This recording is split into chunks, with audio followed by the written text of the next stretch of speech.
Tuesday morning, Trinidad and Tobago running in high and dry this morning, coming out of a very wet Monday in Port of Spain and parts of San Fernando. We will get to that momentarily, but by all means, I want to thank you for tuning in, for making sure I am part of your morning routine. Myself and the amazing team here at CNC3. Jason Williams, yes, that's me. I'm signing on, and it's time to get into the front page of the Trinidad and Tobago Guardian. There is lots to unpack this morning, and I want to start with the top brass of the TTPS, where, if you don't know, I'll tell you this morning, there's been a tremendous shakeup.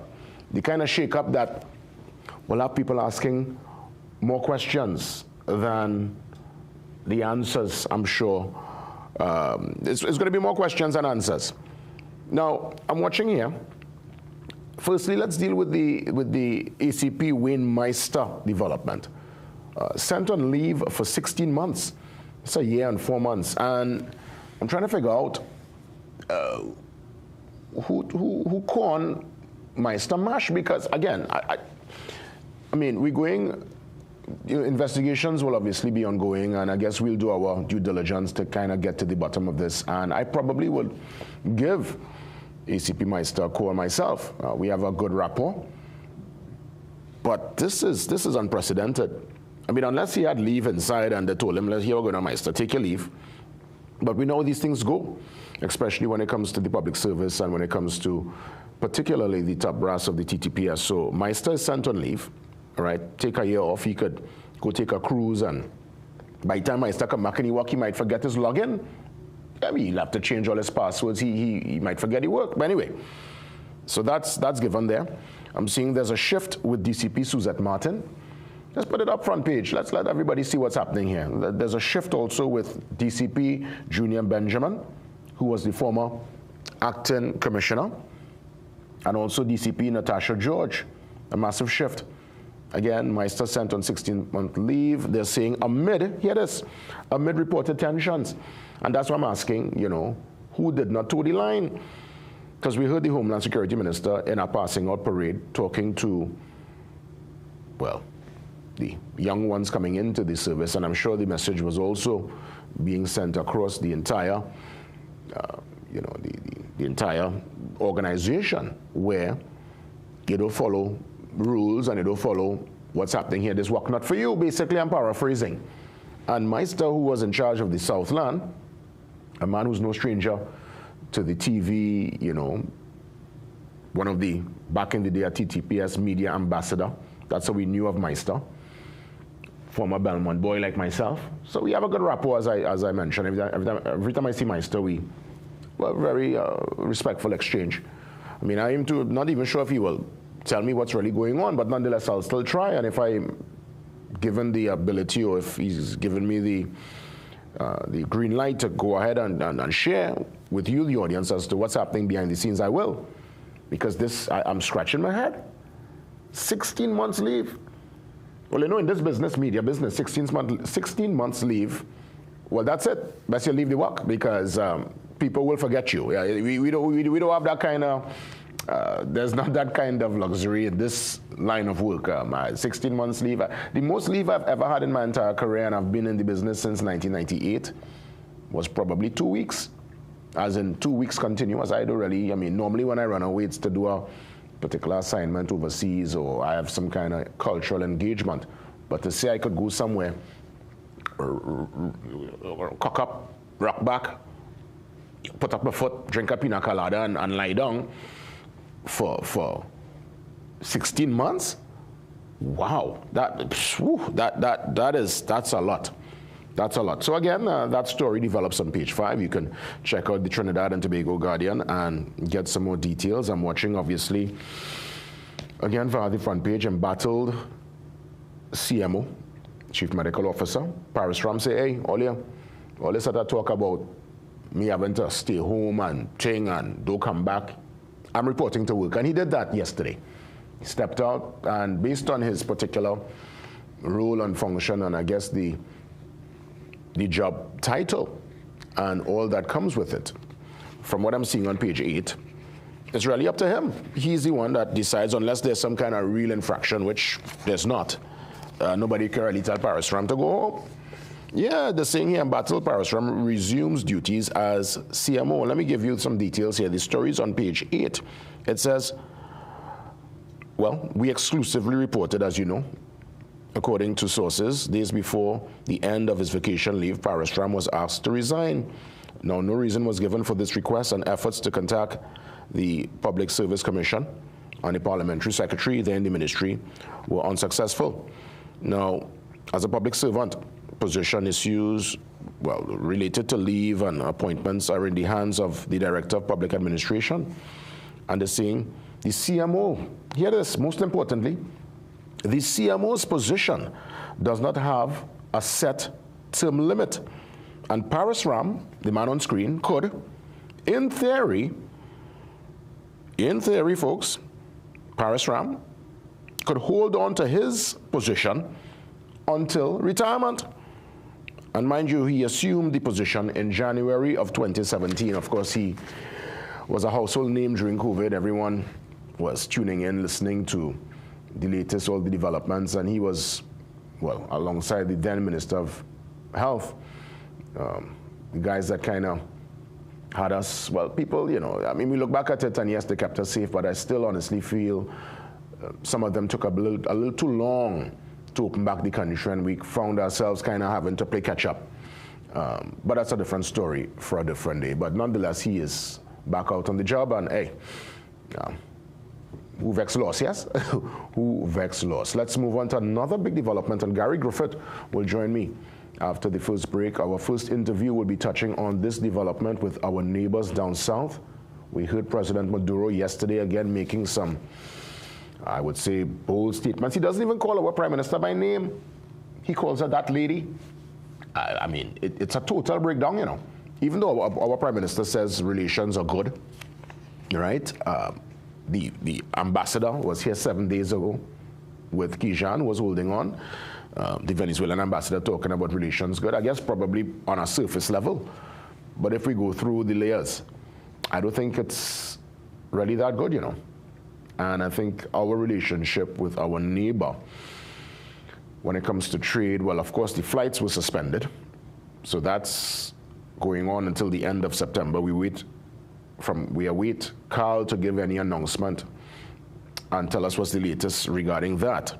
But let's be real. I mean, come on, it doesn't take a rocket scientist to figure out relations are, I mean, it's not to say gone, because I guess the relation with U.S. and Venezuela, that's in a tatters. They're not even talking at this point in time. There's no communication. And the ambassador to the U.S. was expelled. Diplomatic relations, I mean, it's lower than the white line. We still have diplomatic relations. We're still trying to obviously talk, but I'm sure the talk and the atmosphere and the room must be a tense one with our leaders going back and forth. And I want to, of course, talk to Gary Griffith, former National Security Minister, concerning some of the threats. Maduro said, in no uncertain terms, I'm paraphrasing, it sounds like if we were to ever get involved or to host any U.S. military aggression, or host them based on their aggression, host any of their assets, we might get touched up. You know, he's basically saying Trinidad and Guyana, hey, you know, brace yourself. You know, people want two pit bull fighting, if anybody are wrong, you could get a bad bite. That's what's going on. But we'll dig into some details later on with Gary Griffith, who joins me on the Zoom line. Let's head to the back page. Well, when it comes to pole vault, this man from Sweden, a champion among champions. You can't fight him. The man keep on breaking the world record over and over, and he did it in dramatic style yesterday.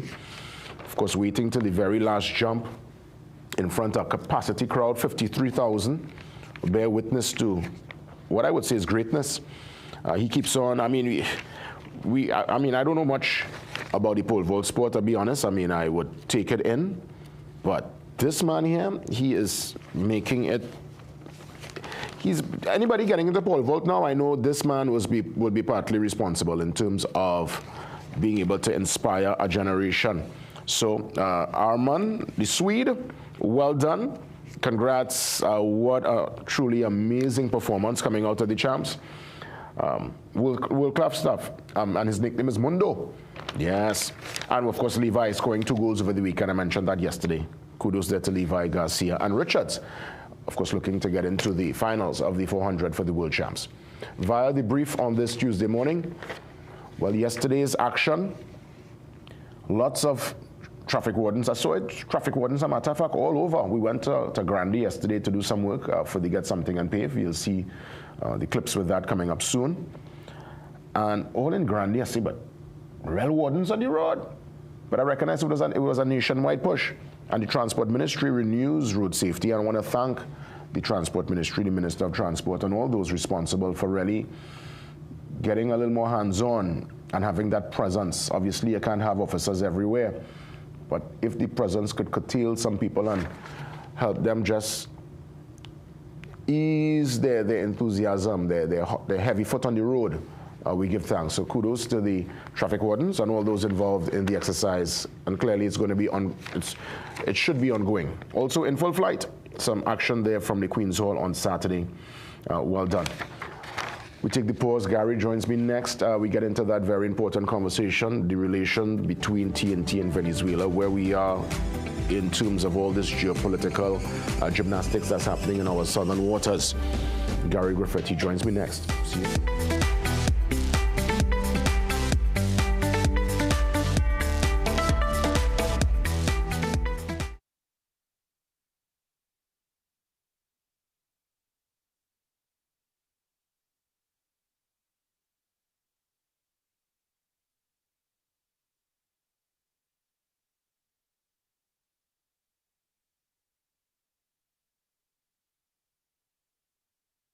Food basket, nation's #1 supermarket, bakery, restaurant, meat market, fresh producers, everything fantastic. For everyday low price, things real nice. Come in once, but to come back twice. Wholesale retail, everything for you. A real much I wanna shop for view. Food basket, the nation's #1 supermarket, bakery, restaurant, meat market, fresh producers, everything fantastic. Food basket, marketplace Shogunas, where shopping is a pleasure and the price is right.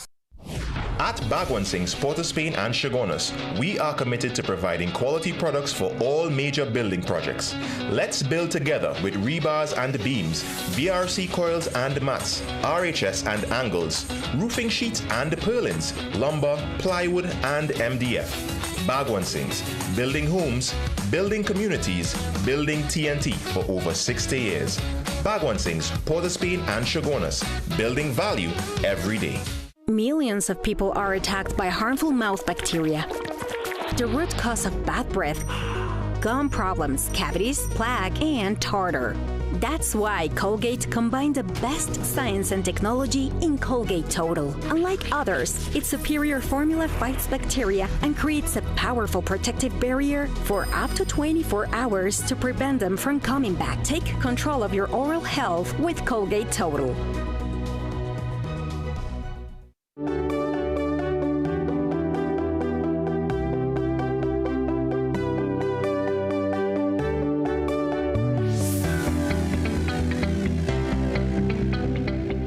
Welcome back. As promised, former National Security Minister Gary Griffith joins me.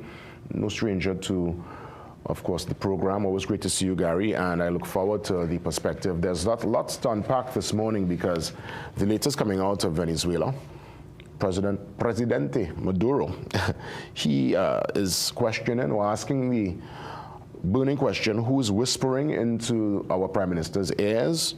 And this comes amidst the second strike of a vessel deemed to be carrying drugs to the U.S.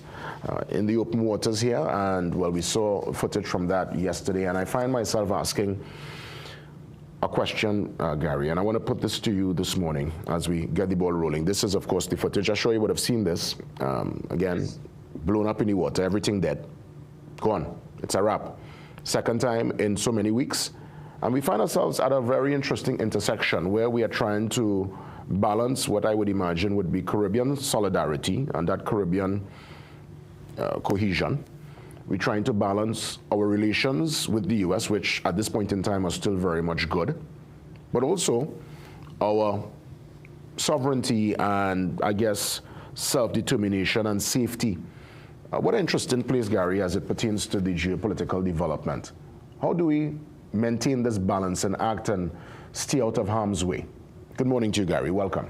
Good morning. Well, we definitely need to tread carefully. We need to be very careful of the comments that we make or those people who may represent Trinidad and Tobago. It is not far gone. This, unlike Manchester United, this can turn around. So it is not, people believe that it's quicksand and we're heading south on this. Listen to the comments recently by the Venezuelan president and even our prime minister. There's a lot of room for dialogue for this to be pulled back. Here are the comments by the Venezuelan president. It wasn't him stating that this is all out war. He's stating that, we have a good relationship with Trinidad and Tobago. What is going wrong? That is our window of opportunity for dialogue. The same thing with our prime minister. She has made it abundantly clear she is not in any war with Venezuela, and there's nothing against Venezuela.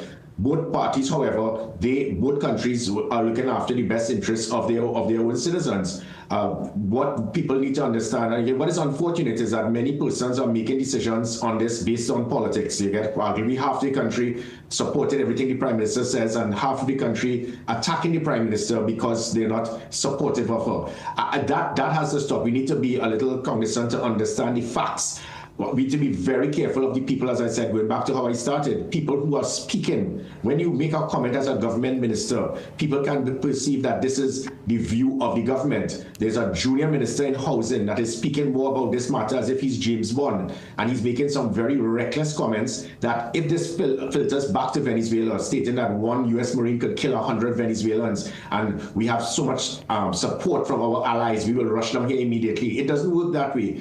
There's another television house that is interviewing someone who never had any operational training whatsoever, and he's being interviewed, and if he makes the wrong comments, it can cause persons to be fearful when it is not necessary, and we can make the wrong decisions. But as I said, going back again to CARICOM, there's so much that can take place. I would strongly recommend that there must be an immediate meeting between the heads of CARICOM, but not just the heads of CARICOM, the prime ministers. None of them have any training, qualification, or experience in the arts of war, in armed conflict. So this must be a meeting with their security ministers and also the chiefs of defense staff and the police commissioners for us to understand where it must go. I take offense that certain countries in CARICOM, they are pointing fingers at Trinidad and Tobago based on Trinidad and Tobago's decision, because some of them have already made their decision. They've marked the line in the sand and supported Venezuela. There's no federation. Every country has a right to, we are all independent, we are self-governed, and Trinidad and Tobago is looking after the interests of Trinidad and Tobago, same with Guyana. Venezuela have made it clear, abundantly clear, what they have done over the last few weeks. They have drawn first blood. When you hear comments from a country stating that they are terrorists in our country and our intention is to invade any country that has that is a shot across the bow to give a perception that we can invade Trinidad and Tobago. Kamala Persad-Bissessar responded to it. Then you hear comments pertaining to Trinidad and Tobago is being used as a launching pad to destabilize Venezuela. Comments like that, it is uncalled for. So before people point fingers at our own government, Venezuela needs to get their act together. Referring to our prime minister as a drunkard, referring to her as a mad person. All of these things, it is not necessary. Everybody needs to calm down, take a deep breath, and let us focus more on dialogue, statesmanship, and diplomacy. Because my final point on this is the comments being made by certain people, again, the reckless statements by a junior minister in housing that we could get support immediately. Trinidad and Tobago, we do not have the operational and military capability to withstand any attack from Venezuela full-fledged. The perception that Venezuela will bring naval vessels to attack Trinidad and Tobago, that is not how it's going to operate. They're going to stay from the mainland and press a button. The type of missiles that they have can destroy, I'm being very blunt, it's not to put fear in Trinidad and Tobago, but a reality. It can take out our military installations and even our cities. We do not have things such as SAMs, surface-to-air missiles. We do not have drones. Because of the last administration, when I left as minister, we left them with 4 helicopters, 2 light aircraft. Right now, the Air Guard, they don't even have the capability to fly a chicky-chong kite. The Coast Guard, we left them with 12 diamond vessels and a Chinese vessel, 100 meters long for training. They refused to use it. So our naval capability is also virtually non-existent. Unless we get support from our international allies, it is going to be very difficult, if not impossible, to withstand any type of assault from Venezuela. So let's not go down that road of believing these foolish comments by a junior minister. Don't worry, we have support from our allies. If the United States leaves the Southern Caribbean, we are going to be defenseless. So we have to be very careful how we flex our muscles, whilst at the same time, I agree and support what the Prime Minister is stating. You cannot be threatening our country, making accusations about our country, and expect us to just sit idly by. Well, I mean, we are indeed independent. We stand alone, but we are dependent on all. I mean, and we have a better voice as a collective Caribbean. When there is solidarity, I know you mentioned there are other islands that would have put their policy position, and well, let's name them. That's St. Vincent, and we know their particular style. It's been a bit different over the years, and Prime Minister Gonzalez leans into that particular pact with Venezuela. But everyone else, from Barbados to our brothers and sisters up north, I know that Andrew Holness is going to be sworn in today, so we wait to hear his voice being the lead in CARICOM. This is our region, Gary, a region of peace, and really and truly bringing such strong military assets into our waters, it could indeed stir up. I wonder if there is a bigger plan here at play to stir up something, to create havoc within the region, because everyone will be impacted, and namely Trinidad and Tobago, based on our proximity. Yeah, you're correct. You'll hear the comments. Is it the next line are we going to hear is that they're going to claim weapons of mass destruction and so forth?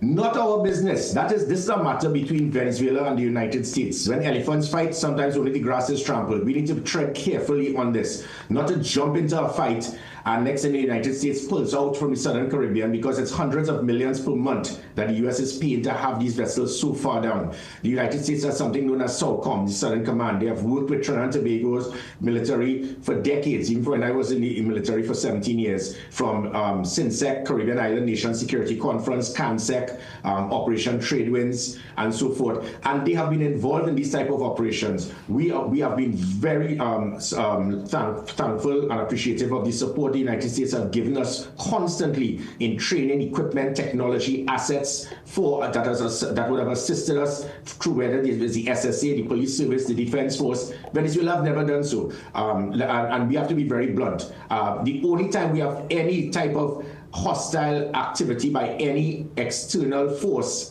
in the world has been with Venezuela through the La Guardia Nacional. The La Guardia Nacional have constantly attacked our fishermen, seized their vessels, seized their nets, seized their catch. They have entered our territorial waters. I'm not speaking about the exclusive economic zone. I'm talking about the waters just a mile or two off Trinidad and Tobago. And when I was Minister of National Security, acquiring the diamond vessels, I told them exactly what this Prime Minister said. I said, if you all continue to do it, we are going to fight fire with fire. You cannot be attacking our fishermen. Thankfully, we were able to sign a bilateral agreement in 2014 to put an end to it. But this has been the problem. So whereas Jamaica and Barbados and these islands, they don't have a problem with Venezuela. We do, because of what Venezuela they have done to us constantly from the La Guardia Nacional one, from 20,000 persons being regularized foolishly by the previous administration without any type of vetting that is taking place. And also now with Venezuela openly throwing shots across the bow by stating Trinidad and Tobago is a launching pad to destabilize Venezuela. We have terrorists here, and they will invade if they want. So Trinidad and Tobago and Guyana, there's a clear and present danger pertaining to how Venezuela have flexed their muscles and the comments they have made. So we need to look after our interests. Well, I'm looking obviously at the template and the rhetoric that's coming from Washington and coming from Port of Spain, and it's so similar.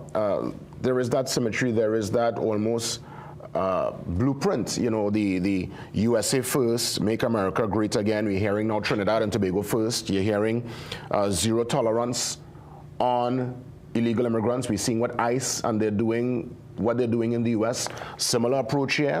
Venezuelans are going to be sent back, and there is that crackdown. Not suggesting any of this is bad, right? But I'm just saying here, there's a similar playbook. This zero tolerance on drug trafficking. You know, the Prime Minister, our Prime Minister suggesting, well, blow them up violently. Washington also saying, light them up. So it seems like we are, at least some of the policies are well aligned, and we have put our position clear that we will, not my words, the Prime Minister's words,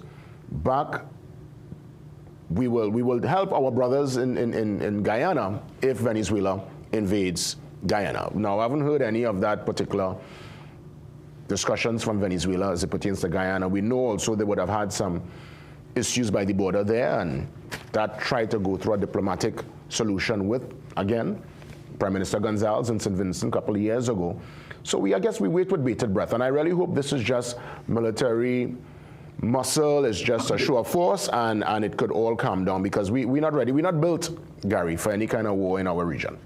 Exactly, and I agree, and that is the point. So when you have persons who have never even held a water gun, such as the Junior Minister of Housing, speaking more about this matter than the Minister of Homeland Security and the Minister of Defense. I drafted the Ministry of Defense since 2010, specifically for a situation like this, and that is why I drafted that military. So when people ask, why did this government have a Ministry of Defense? It is just for this, to understand, to make sure this is properly structured, not just as a ministry to fight, but to be able to prevent the confrontation. What we see and how we see it is going to be it will play a very big part towards the direction we go. But again, we speak about Guyana, that Essequibo situation with Venezuela. If it is that it is Guyana today, tomorrow it could be Trinidad and Tobago. So I think the Prime Minister is being very careful, and we must not reach that situation of when our neighbor's house is on fire, we just need to wet our voice. We need to understand that it could be Guyana today and Trinidad and Tobago tomorrow, whilst at the same time not making any reckless comments that can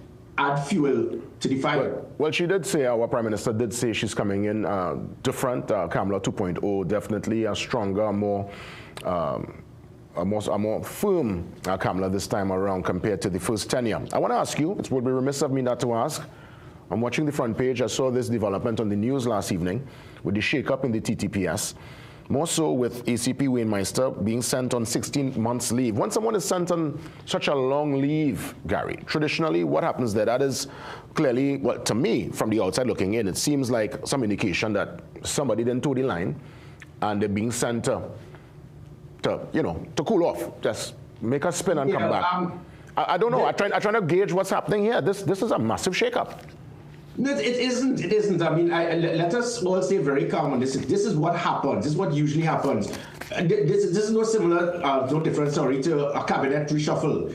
This happens at times. Sometimes when the person now takes over, he will analyze the character traits of the individuals, their pros and cons, and reshuffle his path. But Gary, they're saying amid reported tensions, that's the other interesting part. So amid reported tensions, somebody sent on leave, the writing is on the wall.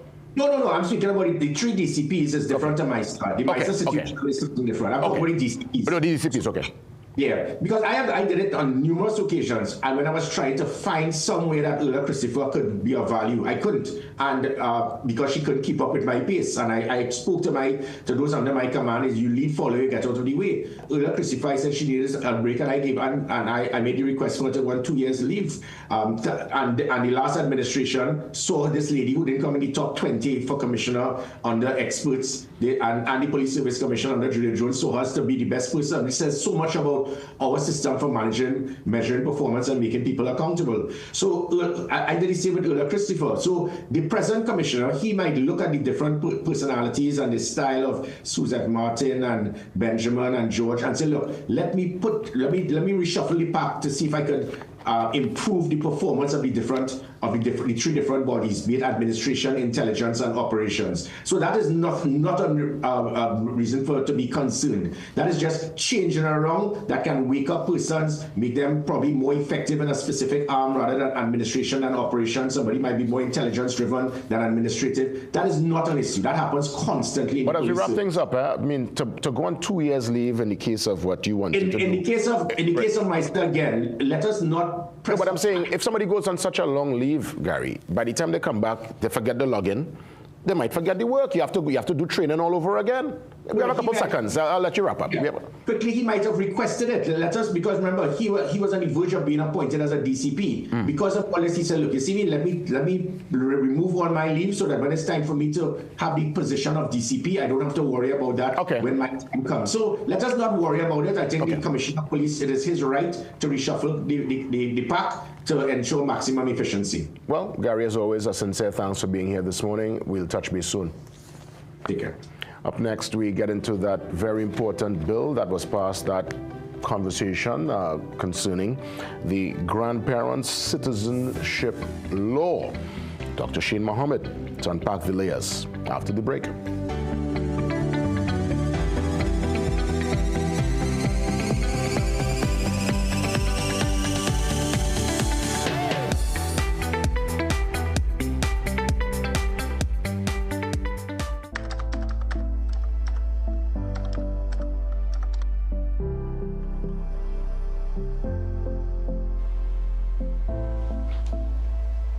This country real backward. You can't even report crimes online.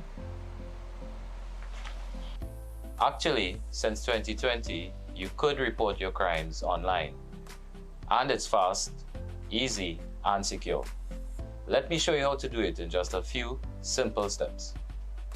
First, visit our official website at www.ttps.gov.tt.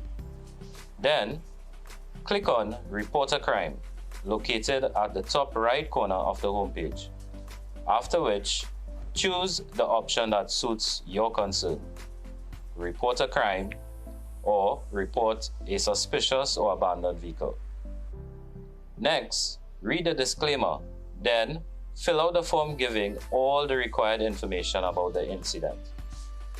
Finally, once all required information is entered accurately, click Submit to send your report directly to the TTPS. Once your report is submitted, our Operations Command Center will review it and send it to the relevant division, branch, or section for classification and follow-up action. And yes, police officers will respond or communicate with you for more information in order to properly assess and take the necessary action. So the next time you need to report a crime or a suspicious vehicle, you don't even have to leave your home. Report it online and help us make our communities safer.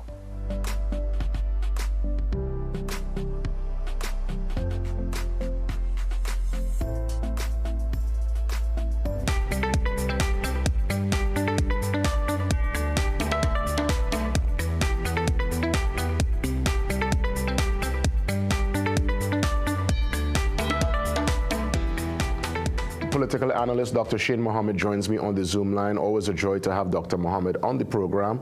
Let me say welcome, and I look forward. There is so much to unpack with this. Grandparents' citizenship law. You know, Dr. Mohammed, I must say, when this was piloted and when this came to the Parliament via the Minister of Sports, I remember this, it would have been kind of on our back burner for quite a while. And it's one where, especially those within the sporting fraternity, more so football, because Jamaica, they utilize this. That's why Jamaica's football team, they're able to pull international players, people who are, their grandfather was Jamaican, and obviously some of these guys can't make the England team, so they come back and play for Jamaica. And we have seen lots of our Caribbean neighbors taking full advantage of this and becoming very competitive, improving on their particular product, and going on the world stage. You know, these are folks with Jamaican roots. So I said, okay, that might work for us. But when, you know, as everything else, you go into debates and you start to unpack the layers.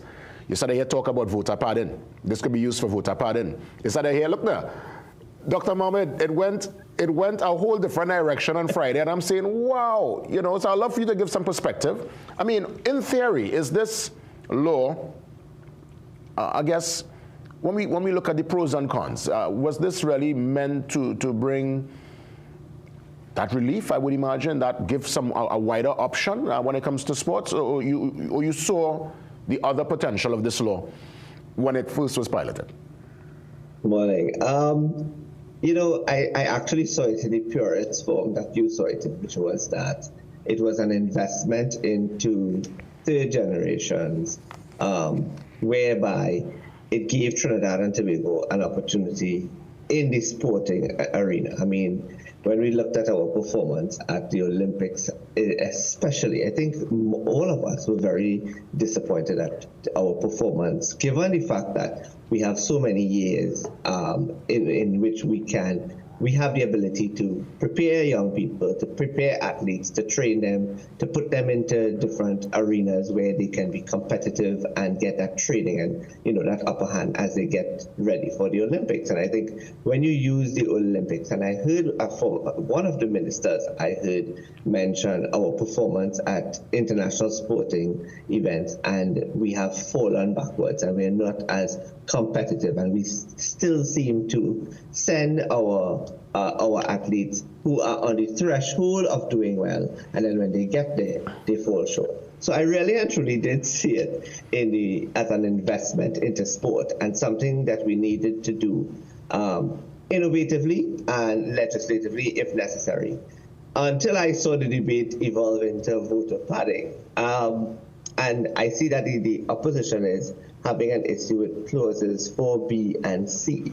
And, What's up with clauses 4B and C? If you could explain to the audience. They're saying that for clause 4B and C is allowing persons to become citizens of Trinidad and Tobago. And this is the opposition saying this, right? That clauses 4B and C allows persons to become citizens even if they didn't have parents and grandparents born here. And that is where the question of voter pattern came from. And then I heard the minister say that it is beyond sports. It is about getting professionals to come to Trinidad and Tobago. Doctors specifically, he said specifically doctors, engineers, and entrepreneurs. Those were the three professions he mentioned in his argument. And he said, obviously, it does not come without rigorous screening from the Ministry of Homeland Security. Now, I have not read the bill in entirety, but I've been looking on at the debate, and if it is that the government came to the Parliament to just simply debate a clause that spoke to simply sporting persons, third generation sporting personnel, and athlete who has the skill to represent Trinidad and Tobago, I think that might have been just a very narrow-minded, a very narrow approach.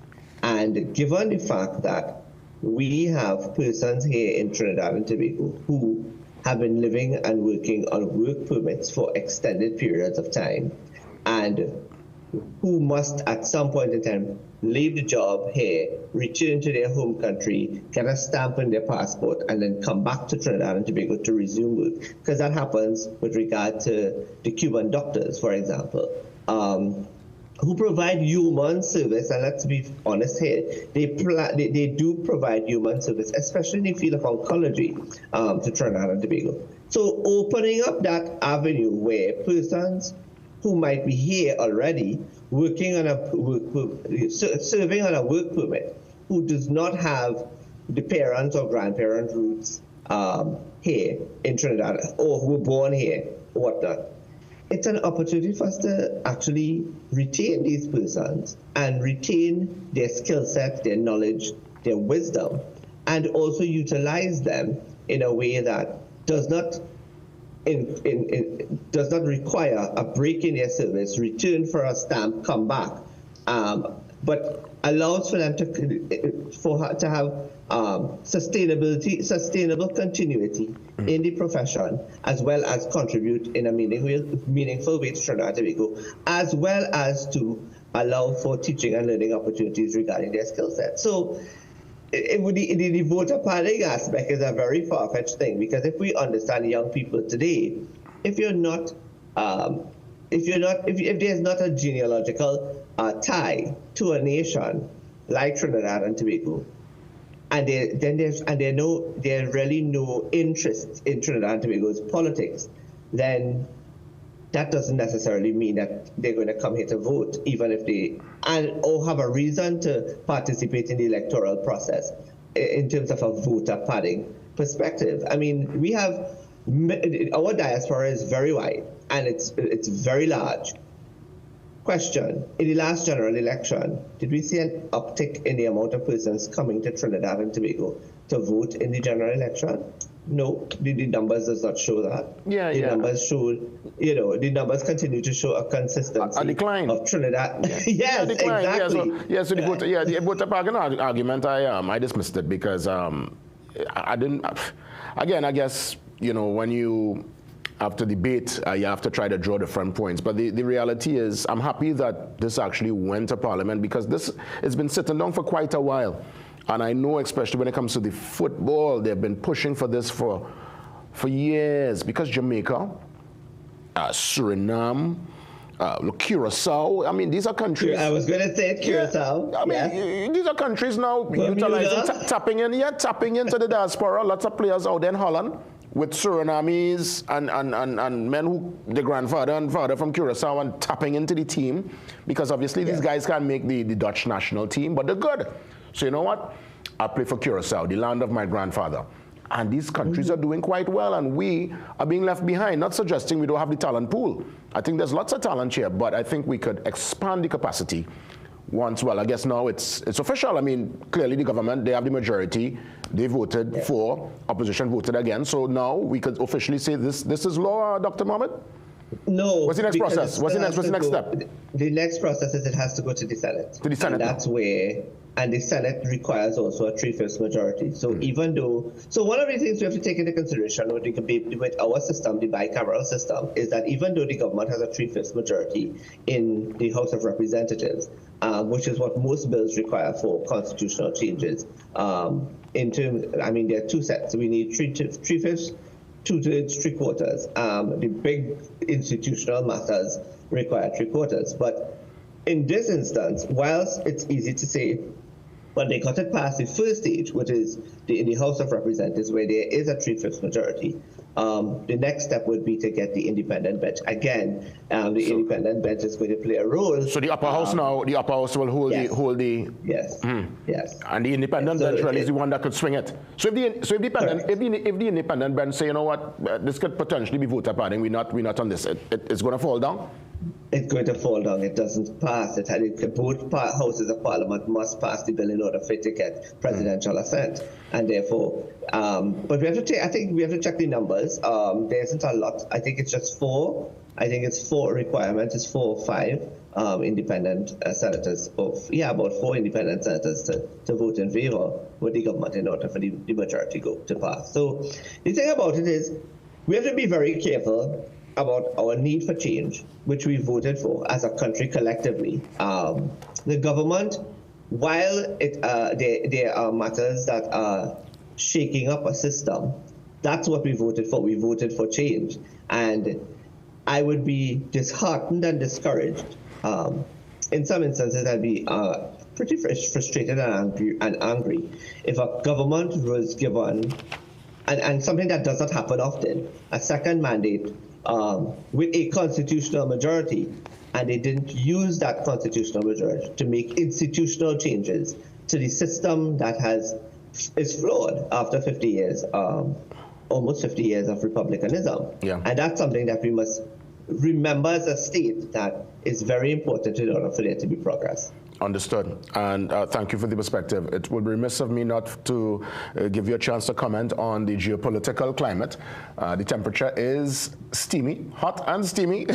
Dr. Mohammed, we're listening to the latest rhetoric out of Venezuela. I mean, obviously, the Prime Minister maintains relationships are good. She says relations are good with Venezuela, but they must take back their deportees. We're seeing the strike on a second vessel. We know the military might is there, and I wonder if indeed, well, again, the claim is it's to treat with the drug trafficking and to get rid of that scourge. There are many suggesting that there might be more to this. Your particular position based on the current climate. I know we had initial discussion when it happened, but it's still very much ongoing. Nothing major just yet, and we hope it remains that way. But just your perspective from the outside looking in. So, Jason, the thing about it is this: we are looking at it we are consistently looking at it from an international relations perspective, and we're not talking about it from a geopolitical perspective. And there's a stark difference between both. Obviously, there are intersectional theories by which we can use that will discuss the international relations and the geopolitical. When we talk about it from a geopolitical perspective, we are talking about it from the actual politics that is taking place internationally, where states, according to the neorealism perspective, are seeking self-interest in this global space, and they are seeking self-interest for security, hegemony, and power. And what the United States, you see, all of the discussion that speaks to what the secondary plan could be by the United States coming into the Caribbean region, coming into the waters of the Caribbean Sea, and looking at taking an aggressive approach to Venezuela. That's the prerogative of the United States of America. And when the United States of America took the unilateral decision based on their domestic and their foreign policy to deploy their assets into the region, that was their sovereign decision. At the end of the day, let's not behave like the United States doesn't have territories in the Caribbean Sea. So that's also part of the geopolitics. Now, our nation, Trinidad and Tobago, and our Prime Minister, has never declared war on Venezuela. She never indicated anything about Trinidad and Tobago participating in any sort of invasion. In fact, invasion was not something that came into the discussion about Venezuela. The word invasion came when it arose in the discussions about the possibility of the tensions between Venezuela and Guyana, which, let us be fair, was not done by Guyana. It began by the Venezuelan aggression for the but let me ask you, oil rich. But let me ask you, are we not speaking out of turn? Because let's say, theoretically, God forbid, Venezuela was to really interfere with Guyana. What could we really do? Could we defend Guyana? We can't defend Guyana. Our territorial waters comes into play because the question I keep asking is, we're not living in a space where we are unfortunately, or we are the only nation that shares a geographical location that has waters that bound both Venezuela and Guyana. If there were need for ships to get to Venezuela, to Guyana, who has to give the permission for the ships to pass? It would be Trinidad and Tobago. There is going to be a need for them to pass into territorial waters. Let me give you a simple example. Ships and aircraft cannot pass into airspace and maritime boundaries without the permission of sovereign states. That is the assets of other nations. And for them to pass through Trinidad and Tobago waters, they must have the permission of the Trinidad and Tobago government. A simple case in point. Last week when the president of Ghana was inaugurated, in order for those two aircraft to fly through the Guyanese airspace, over Georgetown, as a symbol of standing with Guyana, they still had to get the permission of the Guyanese government and the Guyanese president in order to do that. Nobody's realizing that because of the expanse of our maritime border, look at the ExxonMobil, the distribution of the maritime waters for exploration by ExxonMobil will tell you how wide our maritime borders go out into the Atlantic Ocean, which is very critical. At the end of the day, those are our sovereign territories. And if it is that there's a need to pass, how then will they pass? Okay. Because they will require to pass using their assets that is through sea, right? So that's one thing. And there's a lot of rhetoric and a lot of language that is aimed towards the Prime Minister of Trinidad and Tobago in an attempt to get her, to coerce her to use aggressive language. How in God's name does a man from another country refer to our Prime Minister as being a drunk woman? Is that mad? That is madness. That is not diplomatic. That is like pseudo-aggression that someone is using. I know, but again, we also need to not take debate, because our defense minister, Minister of Homeland Security, referring to their Minister of Justice as a pimp. Right, and you see, that's all. We cannot, if okay, let me be as technical as possible without being controversial. The geopolitical state that we are in today, Jason, is a very volatile one. There's a fight among the core nations across the world for hegemony. There is a fight for countries that are not considered to be hegemonic to assert their hegemony. India, China, Brazil, Russia, United States, France. You use it. However, developing nations like Trinidad and Tobago, who are not in the core nor in the semi-periphery, in the world system, under the world systems theory, are the first to suffer from a lack of development. Let me redraw your attention to us becoming blacklisted persona non grata between the period 2016 and 2020. Dr. Mudd, I will have, the social repercussions, Jason, for Trinidad and Tobago citizens is very, very, very, very important. We'll have to stick up in for now. I want us to continue with this. Let's see if we could probably get this conversation going again, probably as early as next week. After run to a segment now, but again, thank you so much. All the best. Not a problem, Jason. Take care. That's right. Dr. Shane Mohammed touching base. Let's take that pause. We come back with your daily health tip. See you soon.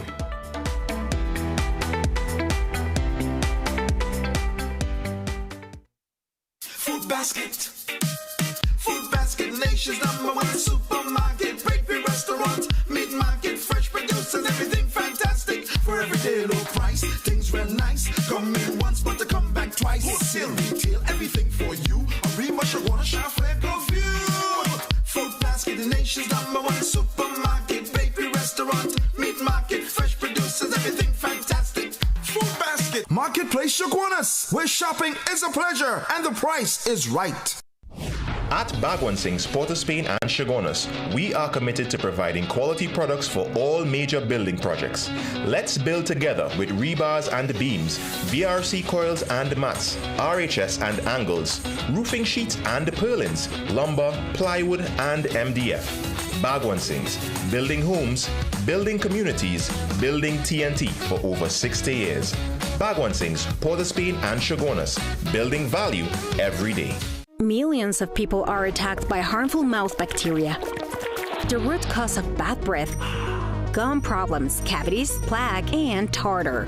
That's why Colgate combined the best science and technology in Colgate Total. Unlike others, its superior formula fights bacteria and creates a powerful protective barrier for up to 24 hours to prevent them from coming back. Take control of your oral health with Colgate Total.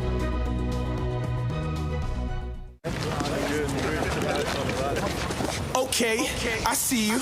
Okay, let me see you, Cherry Hill. Yeah, now take it back. Let me see you rock off, shake off. Let me see you rock off. Let me see you kick right, now kick left, now step forward, now step back. Lucozade, bring the energy. Science calls it AMPK, your body's built-in system for burning fat, balancing blood sugar, and fueling energy. Berberine Plus naturally supports AMPK, helping you feel better, live better, be better. Available at Pennywise and leading pharmacies nationwide. Berberine Plus, powerful results naturally. Ladies, Stay Free is now carefree with the same trusted protection. Available nationwide in overnight maxi, ultra thin super with wings, and ultra thin regular wingless. Enjoy up to 100% protection, instant absorption, and 8-hour odor control, day or night. Feel fearless. Get yours today. The fact that they ask the questions, those challenging questions that no other media house would ask. To, shed light on those things that are in the dark, those stories that no one else wants to cover. I grew up reading The Guardian, actually. It's a household name. About The Guardian, one thing that I like, the human interest stories have increased. See the investigative pieces on the human trafficking. I find that very interesting. You go more in depth. On sports, especially local sports, and that's one of my highlights for The Guardian. Yeah, I read in Guardian, The Guardian started coming out, started working. I was a newspaper man. Could the stories that are being covered are well detailed and you get more facts. Also, I think the editorials, I think they're doing a good job on this speaking the truth, and you know they're challenging the government to make things better. Me in particular, of recently, the last 2-3 months, I've been reading The Guardian. I'm seeing a lot of news about the neighborhoods and the communities, and I even saw my community featured, and I was proud. The Guardian. The Guardian. Guardian. Trinidad Guardian. The Guardian. The Guardian. Trinidad Guardian. The Guardian is my first choice.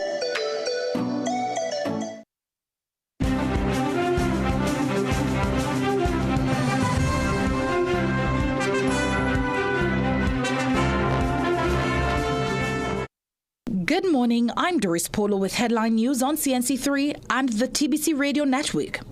The United States is reporting that it has carried out another strike on what it describes as drug trafficking cartels from Venezuela. According to a post by the U.S. Department of War, the strike resulted in 3 people being killed. It stated that the, quote, U.S. military forces conducted a second kinetic strike against positively identified, extraordinarily violent drug trafficking cartels and narco-terrorists in the Southcom area of responsibility. The strike occurred while these confirmed narco-terrorists from Venezuela were in international waters transporting illegal narcotics headed to the U.S., end quote. The post went on to say that no U.S. forces were harmed in the strike. PSA President Felicia Thomas is calling on government to keep its promise of a 10% salary increase in next month's national budget.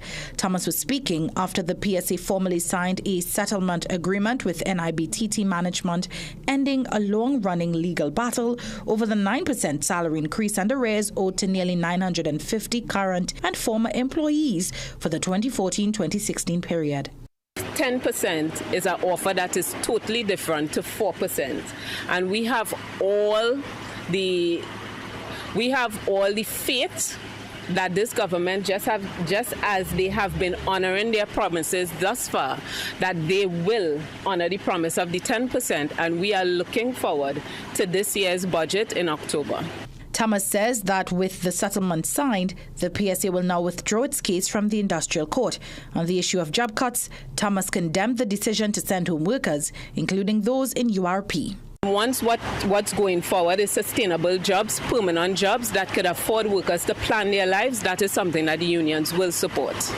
Dr. Roshan Parasaram has resisted attempts to remove him from office and yesterday returned to work as the country's chief medical officer. Sources told CNC3 News that just days before his vacation ended, Dr. Parasaram was asked to step down as CMO. No explanation was provided, and attempts to get clarification from the Public Service and the Health Ministry's permanent secretary were unsuccessful. Although officials have not confirmed the resignation request, they also have not disputed our reports on the matter. Uncertainty over his role as CMO began in May when he went on leave, prompting speculation that he had been dismissed. Health Minister Dr. Bodo denied this, saying Parasaram had applied for accumulated leave through normal channels. Dr. Bodo has since distanced himself from the matter, saying as a public servant, the CMO's role does not fall under his remit. Those were your 7 a.m. news headlines. We'll have another news update at 8 a.m. on the TBC Radio Network.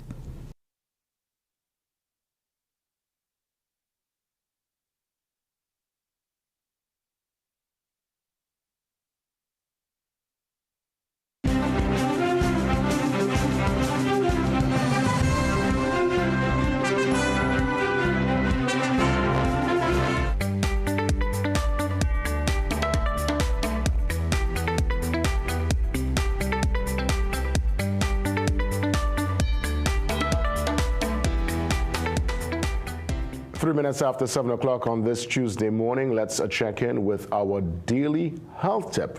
Enjoy. The Daily Health Tip, brought to you by Omega XL, where health is wealth. For millions of people living with asthma, even something as simple as going for a jog can become a struggle.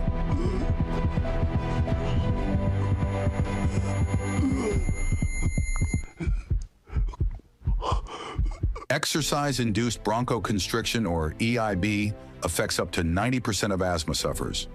It's a condition where physical activity causes the airways to narrow, making it hard to breathe and even harder to enjoy life.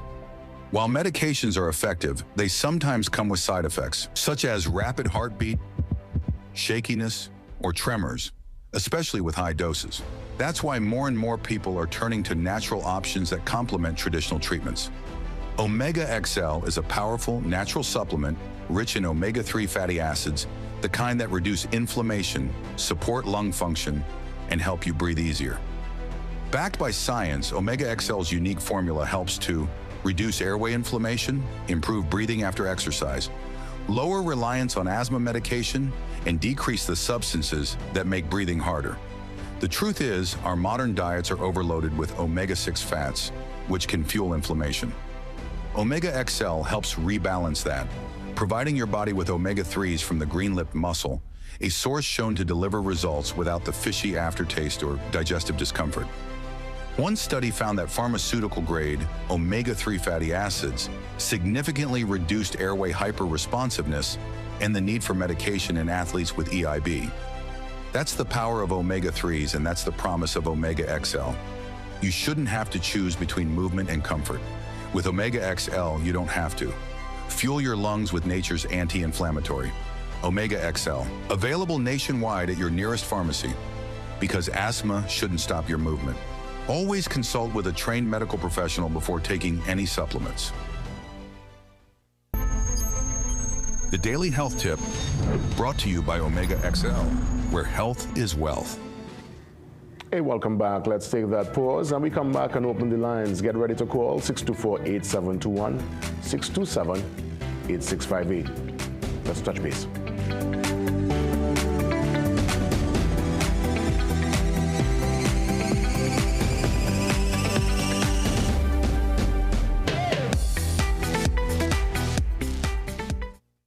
'Magical Expressions Limited is the largest local importer and distributor of fresh-cut stems, offering the widest range of beautiful flowers at the most affordable prices. Call us today at 701-6488, 701-6680, 728-6786, or visit our website to order. Tile Depot Limited has done it again. Brand new stocks just arrived. 12 by 12, $7.50. 17 by 17, $11.50. 18 by 18, $11.95. 20 by 20, $15.95. And 22 by 22, just $20. Visit Tile Depot Limited today at Bagney Trace Church Village, Chaguanas. Call 234-4402. Make your lashes a big deal. New Paradise Big Deal Mascara by L'Oreal Paris. A cross-conic brush for buildable length that lasts. Buildable volume that doesn't clump, no matter how much you layer. That's a big deal. New Paradise Big Deal Mascara by L'Oreal Paris. You're worth it.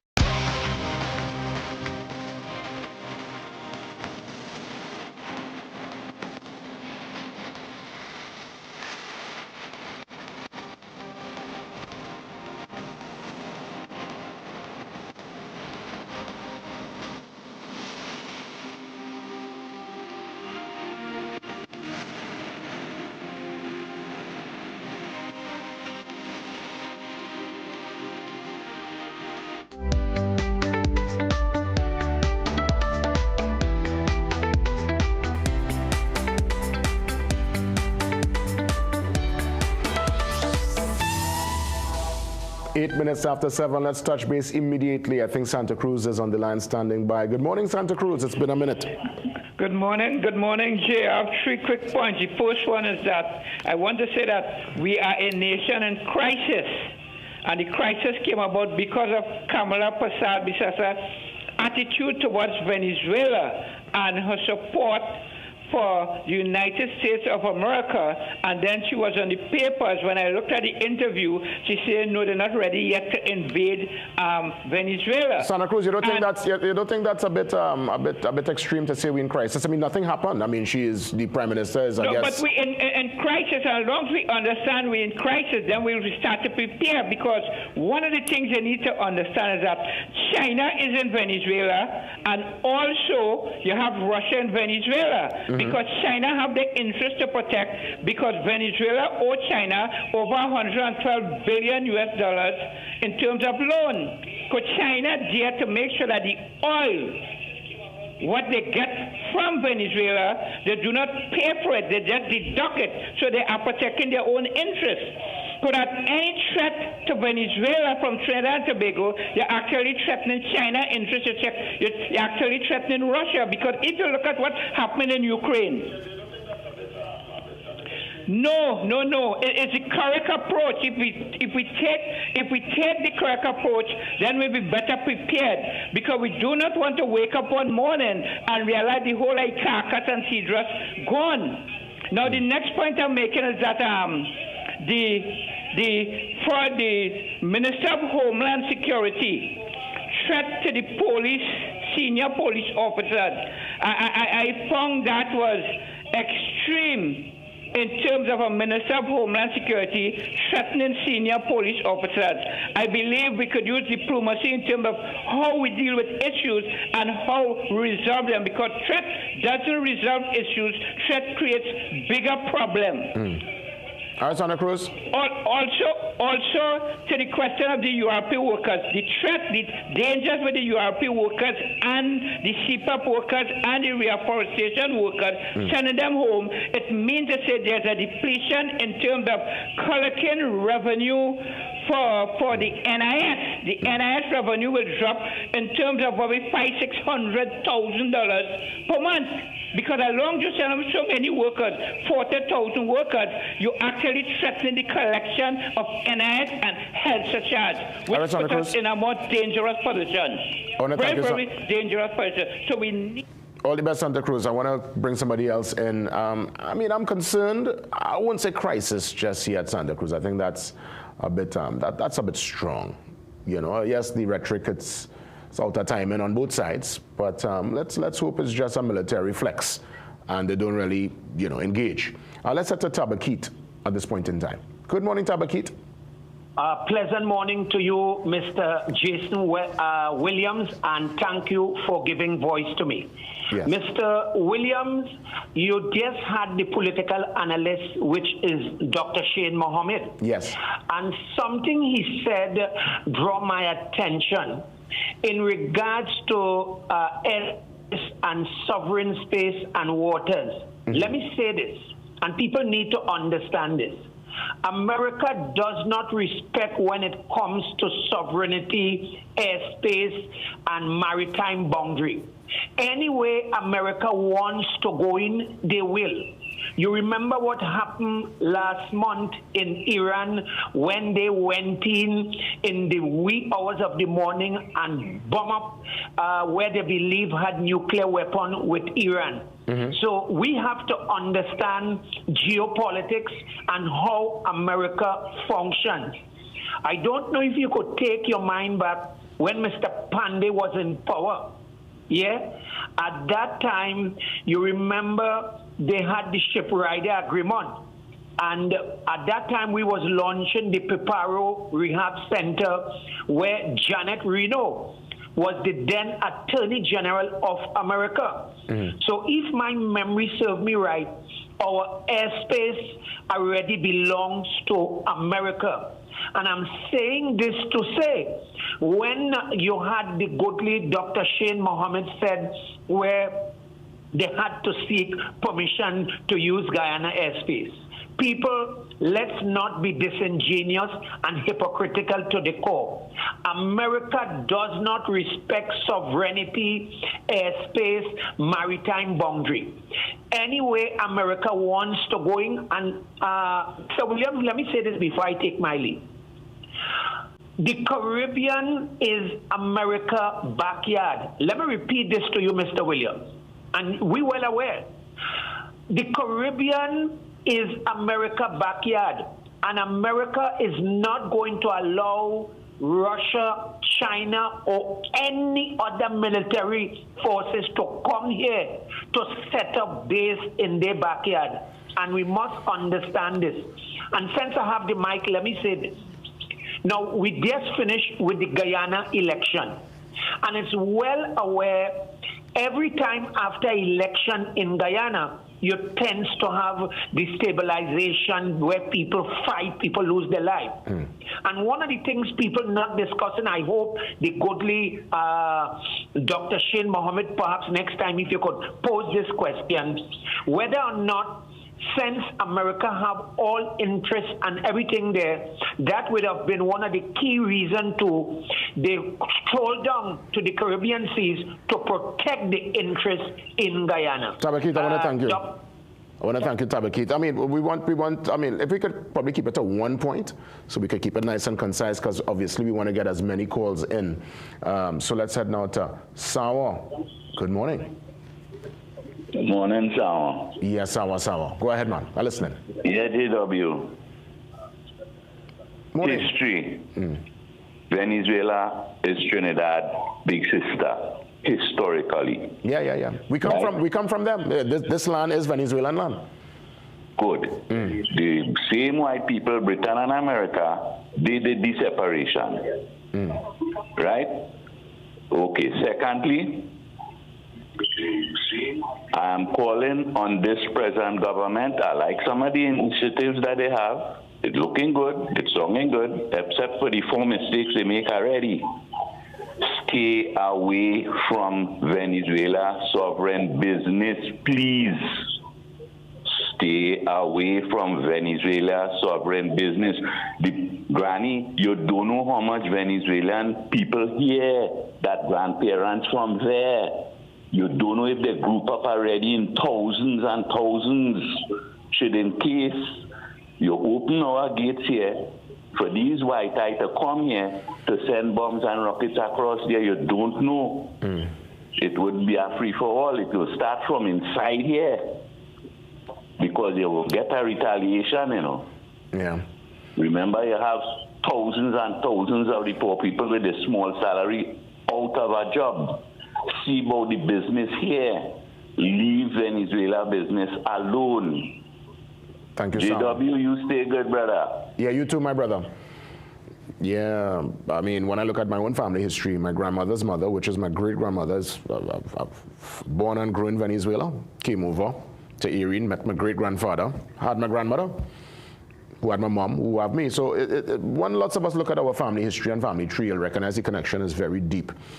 Let's set to Grandy. Final call on this Tuesday morning. Grandy, I was actually, myself, Angelo, we were in Grandy yesterday, you know. Yeah. Yeah, Ojo Road, we passed by River Street. We saw the fire station that's in need of a power wash, my gosh. Yes. Yeah, so we were in the zone yesterday. Welcome, my caller, welcome. Yeah. Right, and good morning to you, JW and Trinidad and Tobago. Yeah. Yes, I hope you test out the new highway. Oh yeah, for sure. Nice highway. Yes. No, I like how you answered Mr. Dr. Shane Mohammed, because he was saying that one of the Venezuelan officials called our Prime Minister drunk. Yeah, which is factual, and it was unacceptable. That was disrespectful. Right. And you notice when you ask him the question, he started to stutter, right? So now, and not only that, the Homeland Security Minister uses terms like there'll be slow singing and flower bringing, and I think you know, using those kind of. Now, if you engage the police, well, you know, well. Yeah, but you see, we shouldn't use those statements. We write in a check, we can't cash. Those are from gangster lines. Yeah, you know what I mean? Yeah, that is power trip thing. You know, you're making statement, bad man thing, but we cash in a, we write in a check, we can't cash, you know. Right, you know. Yeah. So, and what I really call to say is that who told us that crime is not on the sea, it's in the land, right? We have to look at these statements too. And now if you're looking at America using our waters, and then another thing too, who called our country a terrorist state, right? Is America said that? Right, and when they were asked the question, why you call our country a terrorist state, they say that we have those AR-15s. Any country that has the AR-15 and these weapons on the streets, they are terrorist states, right? And some of these weapons are coming from America. Yeah, most. The Prime Minister she has to watch what she's doing, because remember, Venezuela is looking at her making America set up peace here. So, and we wouldn't want to. And Venezuela is saying that they will respond.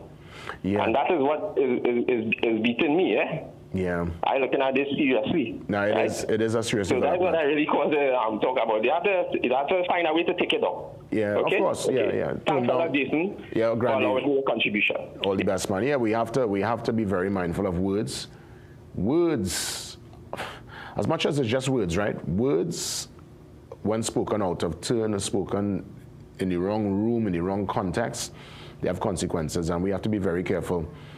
Very, very, very careful. But again, I wouldn't say crisis. Crisis is a bit strong. I'll say it's a cause for concern, and we stand by and see how things pan out. I just hope it remains just that flex of military might, and the U.S., they sail back up north. But I'll say this before we get to the break. Fighting drugs, I think it must be from different fronts. It must be a dual kind of battle where you treat with, yes, the supply, and that's what the U.S. are doing, or at least the claim is that they're here to deal with the supply, but there must also be a major push to treat with the demand, that appetite for drugs within a space, and why people turn to drugs and why they want or need a drug to get through their daily existence. So it must be a two-pronged approach as far as I'm concerned. But again, that's just me expressing my sentiments to you on the show. Those who have the ability to make the decisions, I hope that they see it that way sometime. Let's get ready for the pause. We come back and touch base, get our weather update. Jean-Marc Rampersad, our meteorologist and weather anchor, he joins me on the Zoom line.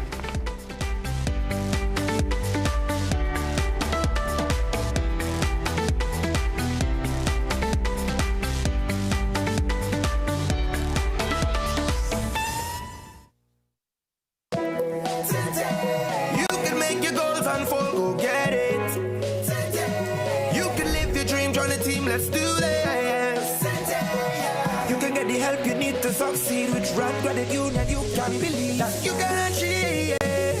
Big goals, small ones too. Rand Credit Union, we've got you. No more waiting, that won't do. Make someday today. One life, so make it good. Live the way you know you should. With Rand Credit Union, yes you could. Make someday today. Live your best life today with Rand Credit Union. Millions of people are attacked by harmful mouth bacteria. The root cause of bad breath, gum problems, cavities, plaque, and tartar. That's why Colgate combined the best science and technology in Colgate Total. Unlike others, its superior formula fights bacteria and creates a powerful protective barrier for up to 24 hours to prevent them from coming back. Take control of your oral health with Colgate Total.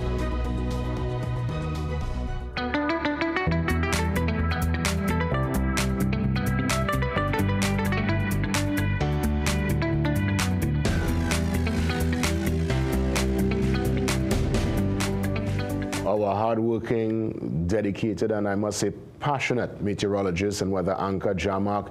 He joins me bright and early yet again. And Jean-Marc, let me say, great to see you. Good morning. And my goodness, yesterday afternoon, I'm watching footage, Jean-Marc, where school children in uniform have to jump on the back of corporation truck to get across Broadway. It was an unprecedented downpour yesterday. I guess the big question is, later on this week, today into tomorrow, I know you mentioned, I think Saturday or Sunday might be some sunshine. I saw the report last night. Is this going to be the new normal? So in one of the alerts that Met Office issued yesterday, they said it was typical rainy season weather. And while that may be true, what is not typical is the flooding that we're experiencing from this rainfall. It's been every day for the past 3 or 4 days, and if you look at the month of September, we've had flooding maybe every other day. So the flooding is not typical, and honestly, something needs to be done about it. And while you may not be able to mitigate the flood itself, to prevent the flood itself, you need to mitigate the impact by, and maybe reduce the amount of water that accumulates by several inches or several feet. Yeah. Because we saw not only in Port of Spain and in southern areas of Trinidad, you had several feet of water. It was completely impassable. Mm-hmm. I know normally people talk about at least the Port of Spain scenario with the high tide and the fact that there's no runoff. So when there's high tide and heavy rain, you know, the water will back up. But you mentioned south, you know, I'm seeing, well, I mean, watching some footage from yesterday. Look at that. That is a river, you know, that is unprecedented. I mean, it's stuff we have seen before, but is it again, I know you mentioned the drainage, but the volume of rain in the short space of time, is that like a cause for concern? So in the past, let's say over the past decade, we would have seen this type of flooding maybe once or twice for the year in Port of Spain, in Diego Martin, you know, the usual areas, in south as well, Pinal, Paraco, Debe, sometimes San Fernando. But we're seeing it every week or at least once a month now. So, you know, climate change kind of comes into the question, you know, is it creating a bit more frequent, more intense thunderstorms, more heat for the thunderstorms to fuel off of? And well, we are in the rainy season, so we certainly have the moisture to develop these thunderstorms. But what needs to, in my opinion, what needs to be done is improve the drainage systems, improve the infrastructure that will mitigate these impacts. And I know the ministers will also be looking at the planning considerations in terms of how the land is used and restrictions on building or constructing on the hillsides as well. Yeah. When we look at the actual forecast, what's in store for today? Is it going to be a repeat of yesterday? So the entire week actually is looking like it has very light wind, and that is what creates the very hot morning conditions. And like I said, we have a lot of moisture still available in the lower levels of the atmosphere, and that will cause the heavy showers once it builds up along our west coast to develop into these thunderstorms that we usually see by the late morning into the afternoon. So that will definitely be the trend for the week. May not be as explosive or as long-lasting as it was yesterday, but it just takes one thunderstorm to cause this street and flash flooding. Yesterday in particular, for the Port of Spain area, we had maybe about 3 or 4 bouts of heavy showers, you know, lasting from just after 11 o'clock until maybe 4 p.m. And that was one of the reasons. It is very difficult to plan for that volume of water. Jean-Marc, were there ever any studies conducted on weather and the impact, its impact on, let's say, productivity or lack thereof? Because I'm thinking here, there must be some kind of post-traumatic stress that will come into anybody working in Port of Spain. If you're parked on St. Vincent Street, you're parked on any of them side streets. Once you hear thunder roll, you see the place get dark, you look into log out, jump in your car, and head home. And more or less, you'll have to abandon your task. School might have to be call off school early. Clearly the weather, I mean, I have no stats, I have no empiricals, but were there ever studies to really try to bring a correlation between weather events and productivity or lack thereof? To my knowledge, no, but I know there have been studies linked with the traffic to stress. And it's a similar thing, though, because, and I'll say 2 points on it. I was flooded out in Diego Martin last year in November, and now every time it rains heavily, you know, I'm looking out the window to see the river level or something like that, and it's almost every day we're getting a heavy shower. So just imagine the mental stress that the residents in the area of a flood-prone area would go through on a daily basis in the rainy season. So while there are no studies, you can speak to residents like myself and saying that it is stressful going through this time of the year. And also, in terms of the residents, in terms of the motorists that were parked on the roadways in Port of Spain, you know, I really feel it for them, because it's almost every day you're seeing water more than a foot high in drains in Port of Spain. And what it comes down to is that while action may be slower than we like, you know, you have to have your own plans in place. For example, when I was getting into work yesterday, I just missed the floods by about 10 minutes. I was on Ryson Road, 2 p.m., seeing the water rising I usually pass through Sackville Street, but after seeing the amount of water passing through Woodbrook or on Ryson Road area, I decided to make a detour without seeing the flood itself, go across Duke Street and then down St. Vincent Street. So you have to have these sort of plans in place for before, during, and after an event, and don't wait for the water to rise or for the actual event or disaster to happen. Yeah. Right? Just one of the examples you can do, especially working in the Port of Spain area. As we wrap up, John Mark, I heard there's a name storm out there. Gabrielle is the name, is it? Is Gabrielle still relevant? Gabrielle. What was that last week? No, Gabrielle has not formed yet. There has been a lot of hype about systems developing in the Atlantic. However, the last storm, named storm, was Fernand. Okay. There is a tropical wave in the central Atlantic that has a very high chance of development. And I took a look at it this morning. It's still a bit disorganized, but once we start to see those thunderstorms firing over the center of the system, we'll see it strengthen. The National Hurricane Center has about an 80 to 90% chance of development on it over the next couple of days. And later on in the week, depending on its development, that is what is going to influence our weather. We are not expecting a direct impact from that system, regardless of its development, but it will indirectly influence the rainfall that we experience in the latter half of the weekend into the weekend. So don't put too much faith on having a fully sunny day on Saturday quite yet.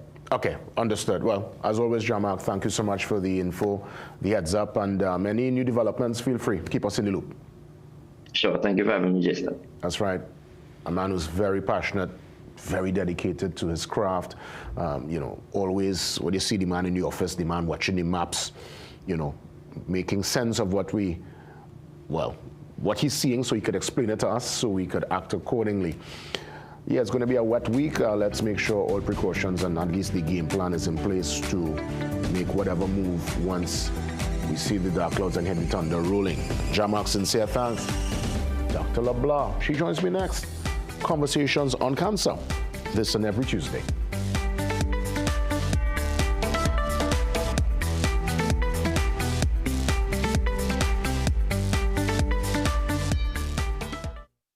The detergent smells nice while washing, but when you use the new Downy Intense fabric softener, with its new multi-capsule fragrance, it releases an intense scent that lasts twice as long. With the new Downy Intense, you'll enjoy a rich and delightful fragrance that keeps you feeling fresh 24/7. This is not a procedure. It's just a hard-working cream. Revitalift Triple Power with pro-retinol, hyaluronic acid, and vitamin C visibly reduces wrinkles, firms, and brightens skin in 1 week. Ladies, it's time to ask for more. Revitalift Triple Power by L'Oreal Paris. Tile Depot Limited has done it again. Brand new stocks just arrived. 12 by 12, $7.50. 17 by 17, $11.50. 18 by 18, $11.95. 20 by 20, $15.95. And 22 by 22, just $20. Visit Tile Depot Limited today at Bagney Trace Church Village, Chaguanas. Call 234-4402. This is more than just music. This is where you find the best of TNT. This is more than just a vibe. This is where Bollywood gets a twist.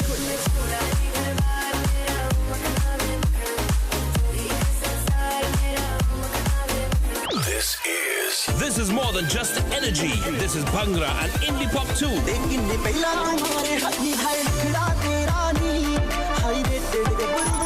This is the mix. This is the life. Lock on or log on now. Sangeet 106.1 FM. This is authentic East Indian radio. This is us. Name something you might see people push down the street. Stroller. Stroller. Their car. How about a bike? A shopping cart. Good answer. A shopping cart. It's fast, funny, and full of surprises. Family Feud, weekdays at 5:30 p.m. on CNC3. Get the story first. Want to know what's happening in news, sports, or crime? Get the CNC3 app. As the story breaks, CNC3 is there giving you the story first on your mobile device. Be connected to the most trusted and reliable news source, CNC3. Access your world with just a tap. The CNC3 app. Download it today.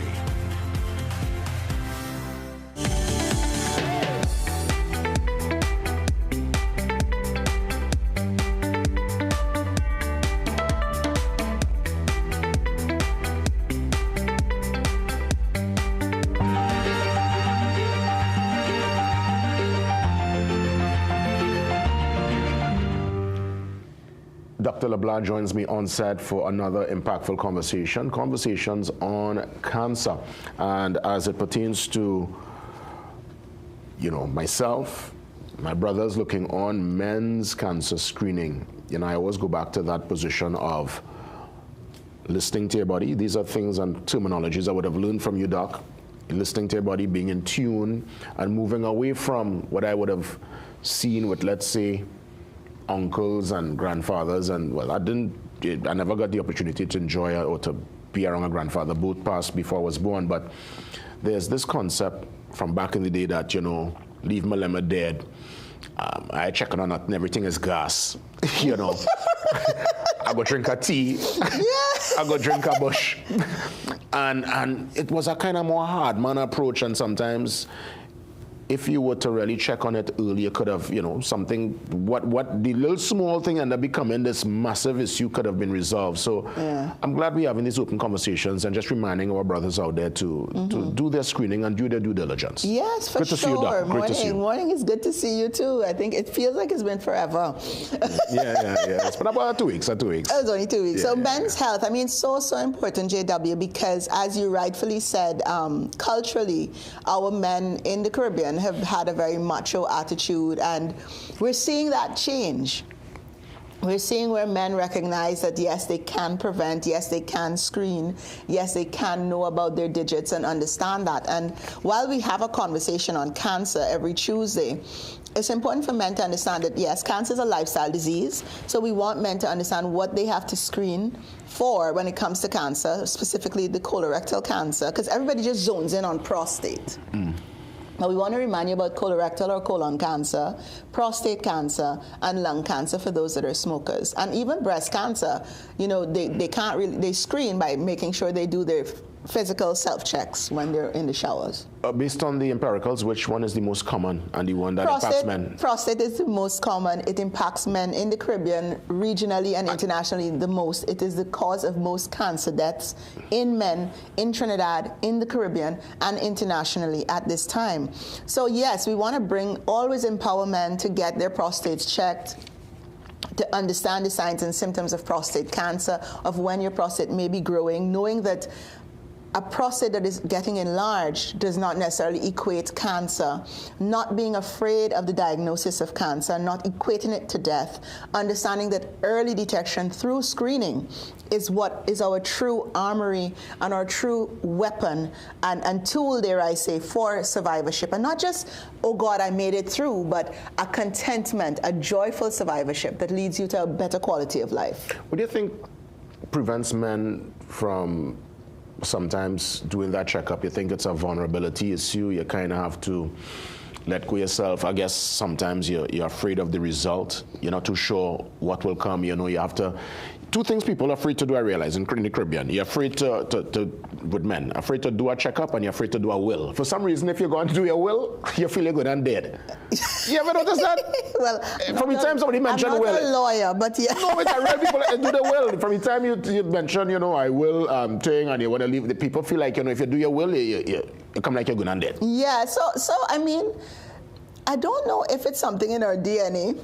I'm not sure if it's our culture and how we were raised and the archaic, dare I say, stereotype of what a man should have been in the Caribbean. But this is being broken through. We're seeing more and more that men are, first of all, we're seeing men discuss their emotions. We're seeing men understanding women. We're seeing a difference in men. So I say kudos to the men because we are seeing a change in behavior and a break in some of the stereotypes. So now it is our turn as women and as fellow men to encourage everyone to get screened.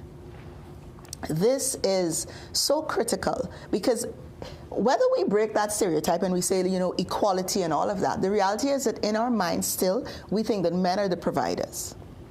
And we want them to be healthy providers, dare I say. So we want them to understand, but I think now my message, for example, to men, because I don't think I can speak for all women, is that let us be partners in life. And partners means let's do the same things, meaning taking care of ourselves and each other when it comes to our health. And this is where, for example, we go with you for your prostate exams. We're not in the exam, but we go with you So you understand that. You understand? So it's where we encourage you, or men get together as friends and they go and have their prostate check at the clinic. Understanding that checking for prostate cancer doesn't only entail the DRE or the finger up the butt. You understand? We can do the blood test. We do recommend doing the DRE as well at this time with the blood test, but at least you can do the blood test and know what's happening. For colorectal cancer, many are afraid of the colonoscopy, but let's start with the FIT. Let's see if there's hidden blood in your feces, and then we go on to the colonoscopy. The thing is that while you look at these practices as invasive or you're so fearful of them, understand that the immense impact screening has on early detection and on survivorship. Because detecting a cancer at stage 0 or stage 1 versus detecting a cancer at stage 4 is a big difference. Massive difference. And we're talking emotional, we're talking financial, you know, and then sometimes men just say, oh gosh, well, let me just dead. Whereas with a stage 0 or stage 1, you go, I got this. Yeah. I can survive it. Yeah. And so we want to empower and, you know, consolidate and remind men out there to get screened. But most importantly, JW, as well, I see a lot of men in the gym. And I know they all want the pecs and the legs and everything and the look, but I want them to understand lifestyle. Yeah, diet. So the diet. Substances. Substances. Because a lot of us, yes, you notice, in the Caribbean, a lot of people to get through a day, for some reason you have to take a smoke, take a drink, to just get through. And I'm saying, how come, at what point life got so stressful that we can't get through the day on a normal head? And I'm seeing a lot of men smoking and vaping still. And so we have to remind them that this is so important and it's critical. So it's not just screening, it's very holistic and integrative. So it's about looking at your lifestyle, stress coping.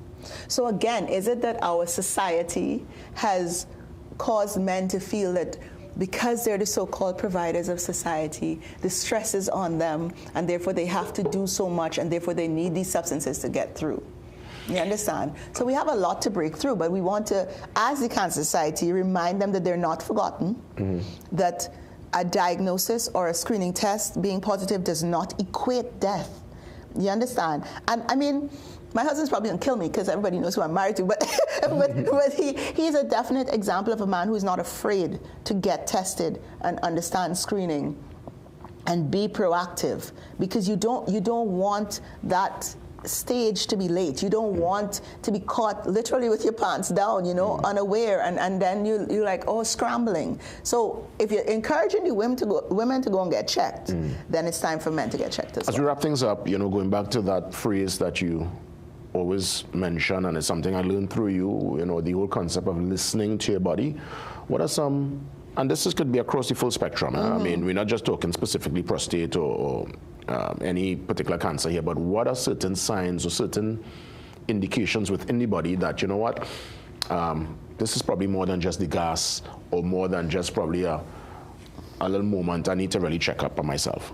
So, you know, this is where annual preventative medicals are very, very important, because you know your digits, you see if your blood pressure is raising by a little ting every now and again. You look at your blood sugar, you understand what your stool is looking like. You understand what your bowel movements are like. You understand, are you feeling more full than usual? Are you feeling like you're not emptying your bowel more than you should? You know, are you feeling a sudden pain in the rectum and you're afraid of it? You understand? Those are things you have to look at, understand your body, know your body. You know, what is gas might not be gas. Yeah. So if it's gas, how come it's still there all the time if you drink 10,000 cups of hot tea? Yeah. You understand? So if you think it's gas, go to the doctor if the gas lasts more than a day to find out if it's really gas or not, and really not be fearful of getting checked out. Even I would imagine with issues like you're trying to urinate and you're getting pain there, blood you would have mentioned, all these. So I tell men when I lecture, I tell men is when they can't see, can't pee, and can't have sex is when they reach a doctor. And you know, I was trying to be so decent this morning. Hold on. When you can't see, can't pee, and can't have sex. Oh my God. Because you know, like it or not. Yeah. Men's southern region is a big leader for them. No. And so I think it's important to speak to them and let them understand, because smoking affects down there, vaping affects down there. Understand your urine. Yes, when you're 30, you might not pee like when you were 10. When you're 40, you might not pee like when you were 30, but know what's the difference in the urine stream, understand. Erections, which is something men are so afraid to speak of. You understand what is a real problem with your erection or not. So speak to your professional, your healthcare professional, and understand that. Don't be afraid. You know, look at your body. And that's a real sensitive kind of conversation too, huh? But it's sensitive. But remember that a doctor's office is a safe space. You had to be real vulnerable. You had to really dig deep to But you know, to have that conversation. Yes, but have the conversation, because then you're gonna go to the pharmacy and you're gonna buy everything that says Magnums up all day, and all these super things, and that could now impact your heart. Impacts your heart. So why not just start from ground zero, understand what we're dealing with, and work you up? So I think the importance for me and the Cancer Society is to let men understand, break through that barrier, understand that your doctor is there to discuss with you. We're not there to macro or share your information. There's no judgment. There's no judgment, and your sexuality does not make a difference. So be it homosexual, heterosexual, bisexual, pansexual, fluid, zero, whatever you choose, you have XY. So whether you identify as a fly, a garbage bin, or a man, whatever you identify as, once you have a penis, testicles, and a prostate, let us have that discussion, because it's not about just your sexuality. And I'm breaking it down today, and it might seem a little raunchy, and I do apologize. No, we're being real. It's for the men out there to understand we, the doctors, have also changed. And it is a dynamic situation, and we are here to speak to you on screening. Know your family history, understand what uncle, if you didn't have your privilege of meeting your grandfather, understand what they suffered from, speak to your relatives, and look at your lifestyle, and speak to your partner, be it man, woman, both. Speak to your partner, understand what's going on, and stress coping is so important. We have to take control of our lives. Yeah, with all the turmoil, you have to at some point ground yourself, and it's a process, and that alone is your stepping stone and your foundation to healthier lifestyles and a much more productive you. I always enjoy our conversation because it's real. It's breaking through the fluff, and we get down to the nitty-gritty, and it's important. I'm happy that we are in a time where these frank and open conversations can happen on air, and I want to thank you as always, Dr. LeBlanc. Have a great week. Thank you, and the Cancer Society thanks you for your continued support. Yeah. Please reach out to us if you all need lectures. Please reach out to us for any information. We continue to advocate for you and a healthier you. Thank you so much. You're most welcome. We come back and get some really amazing information. We have some friends coming in to tell us more about biostrength and health and wellness. Full details. Till later.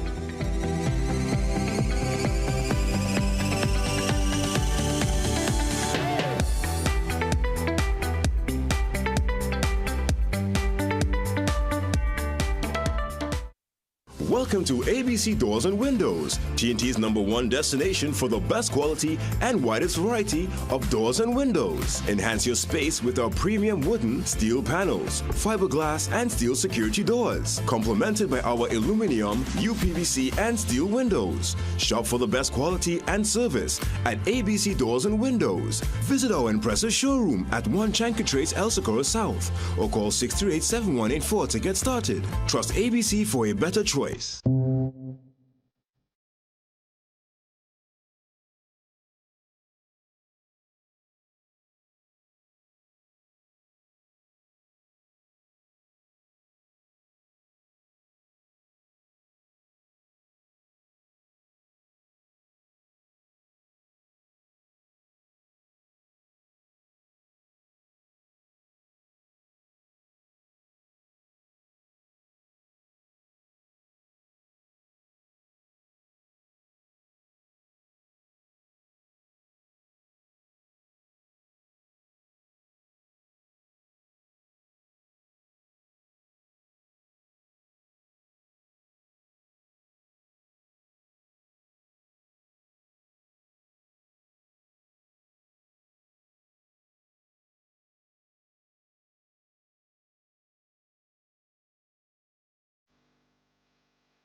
Are you tired of the same old boring drive home from work? Look no further. Get ready for the ultimate after-work rush with Freedom 106.5 FM's The Overdrive with Davey. Mondays to Fridays from 3 p.m. to 6 p.m. Let Davey take you on a thrilling ride of non-stop entertainment and education. He covers the topics of the day, delves into the latest food and lifestyle trends, and brings dynamic guests from exciting professions to share their professional stories and experiences. Take advantage of this energizing and engaging experience. Tune into Freedom 106.5 FM, Mondays to Fridays, 3 p.m. to 6 p.m. for The Overdrive with Davey, the ultimate way to end your day with a bang.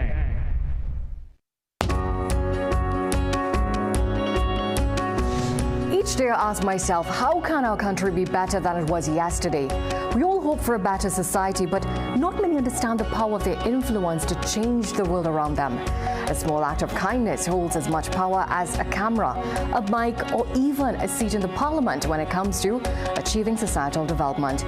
I understand that my purpose extends beyond being a mere observer. I am an active participant in shaping the world around me. From the stories I write to the newscast I produce, it is my hope that everyone is heard and understood. We are where you are.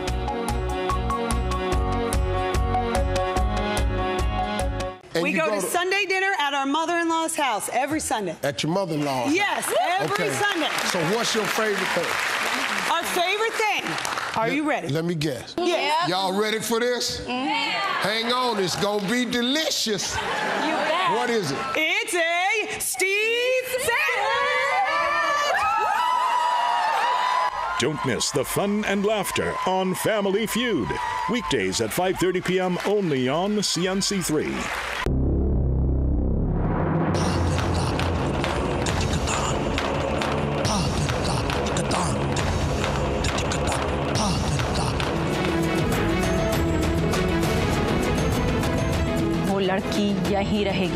Don't miss Uttaran, CNC3's Indian soap. Weekdays at 5:30 p.m. Repeats weekdays at 12:15 p.m. and marathon Sundays at 11 a.m. Only on CNC3.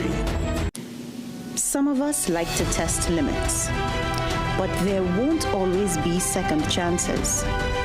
Obey the speed limits. Maybe you don't value your life, but others value theirs.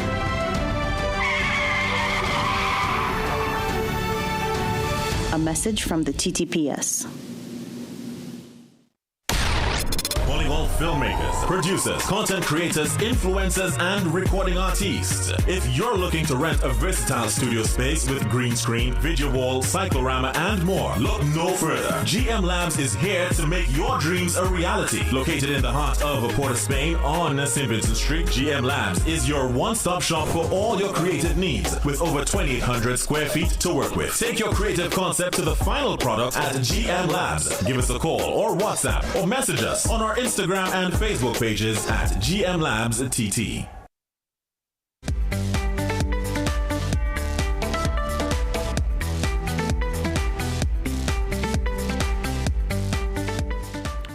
Well, I want to welcome one of our friends from overseas on the island, of course, doing the promotional rounds and just giving information to a brand that we know. We are dealing with BioStrath and also Animastrath later on when we welcome, of course, Dr. Tiffany, who's here with us to touch base. But let me firstly say a Trinbago welcome to our friend from Switzerland, Silky Winter. Ms. Winter, great to see you. Very nice to be here. Great to have you, and you're here with great company. Dr. Tiffany Ford also joins us. Dr. Ford, good morning to you. Good morning. Good morning. That's right. So, Ms. Winter, you are the International Sales Manager. Yes. Indeed. And we want to, of course, for those looking on, just give us a brief origin, a little bit of the history behind BioStrath, a brand that we know. Yeah, we are a small family-owned company with about 25 employees, and we are producing in Switzerland for over 65 years now. So we have been on the market for a very, very long time, and in Trinidad for about 30 years. Yes. Why use BioStrath for those looking on this morning? BioStrath is beneficial product to increase your vitality, your well-being, your quality of life. It helps to absorb nutrients from the food. It gives you a wide, broad range of nutrients, over 60 nutrients from the product, all in a natural way. Nothing is added to the product, all comes by nature in a very balanced, holistic way. And I realize, you know, it's one that is all-encompassing because we're dealing with us, you know, human beings, two legs, but we also have a product for animals, and that's where Dr. Ford comes in, because you're a doctor of veterinary medicine, and you're also sales and marketing representative there at H&G Enterprises. Tell me about Animostrat, because I'm seeing that's a product right there in the red bottle. Yes, red bottle, yeah. This is for our four-legged friends. Correct. Yeah, not just four-legged, but two-legged too. You have the birds and whatnot. It's true, it's true. So it's actually an all-natural supplement for animals of all species. That's what makes it very, very unique. And just like it's the animal version of the BioStrat. So you get all the wonderful nutrients, amino acids, vitamins, minerals, that is going to help give them a more balanced life. It's going to help with their overall health, and we really want pet parents and even farmers to try it out, because it's been used for over 8 years here and over 60 years around the world, and it's going to help boost the immune system. It's really good for skin issues, so like if the animals have allergies, fungal, bacterial skin infections, even mange, it's going to help with skin healing and the overall skin health. It even encourages appetite and, of course, vitality and energy for these animals as well. That's right, and that's for the pet lovers out there. Let's bring it back to, you know, vitality for us. You know, I guess women, men would imagine this BioStrat, I would imagine, is for everyone. It is actually for everyone, for all ages, and it helps to bring our body back to balance, so that we can cope with the daily stress, with the daily challenges we are facing. So it gives us energy, it gives us a better convalescence after any sicknesses or diseases. It helps, with the immune system. What about pregnant women nursing?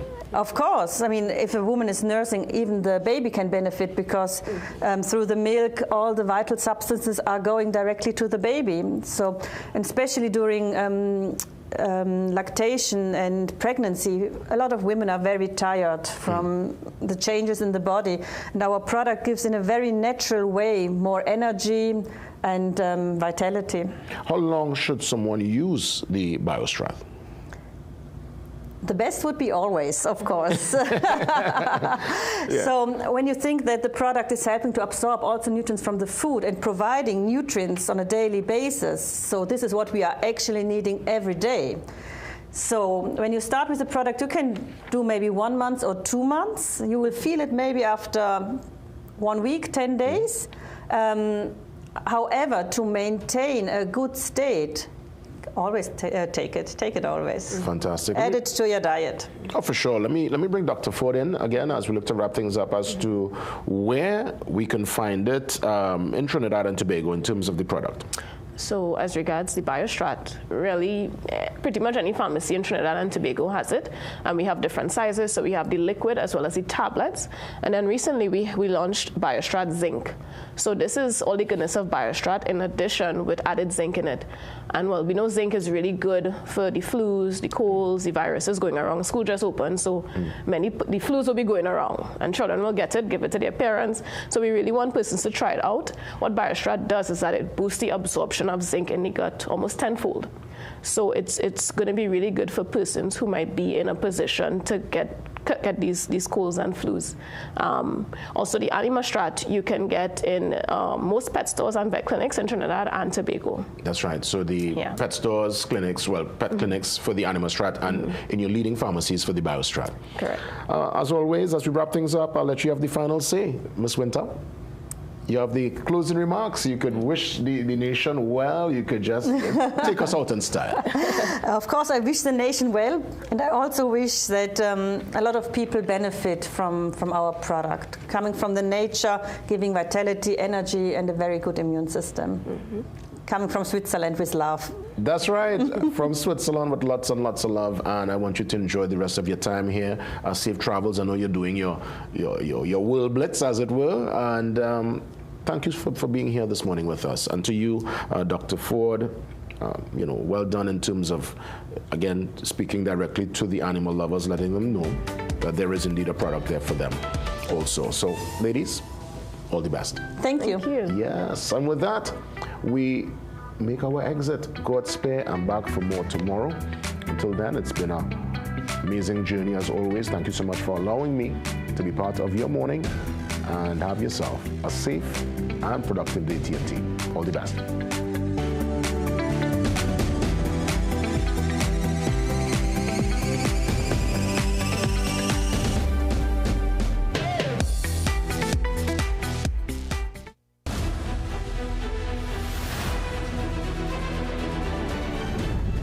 Brew is brought to you by Omega XL. Live long, stay strong.